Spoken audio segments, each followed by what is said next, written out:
វគ្គពិធីការកុមារជាវគ្គសិក្សាដែលរៀបចំដោយស្នងការកុមារដែលមានគោលដៅចម្បងគឺបំពាក់បំពន់ដល់គ្រីស្ទបរិស័ទដែលធ្វើការជាមួយកុមារនិងធ្វើការសម្រាប់កុមារដែលងាយរងគ្រោះនៅកម្ពុជាឲ្យមានជំនាញកាន់តែប្រសើរ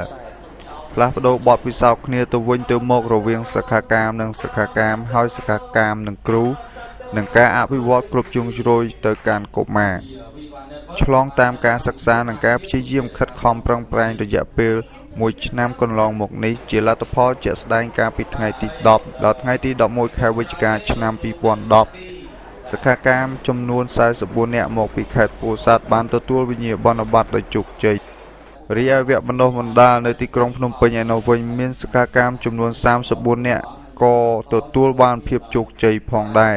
ដោយពិធីប្រគល់វិញ្ញាបនបត្រដល់ពួកគេបានប្រារព្ធឡើងនៅខេត្តព្រះសីហនុកាលពីថ្ងៃទី24ដល់ថ្ងៃទី26ខែវិច្ឆិកាឆ្នាំ2010កន្លងទៅនេះនៅចុងបញ្ចប់នៃពិធីប្រគល់វិញ្ញាបនបត្រនីមួយៗតំណាងសិក្ខាកាមចំនួន4នាក់បានឡើងបដិញ្ញាចិត្តយកចំណេះដឹងដែលពួកគាត់បានទទួលពីវគ្គបណ្ដុះបណ្ដាលទៅអនុវត្តនិងបម្រើដល់កុមារនៅក្នុងគ្រួសារកន្លែងធ្វើការនិងសហគមន៍ដែលពួកគាត់កំពុងតែរស់នៅនិងធ្វើការឲ្យបានជោគជ័យ។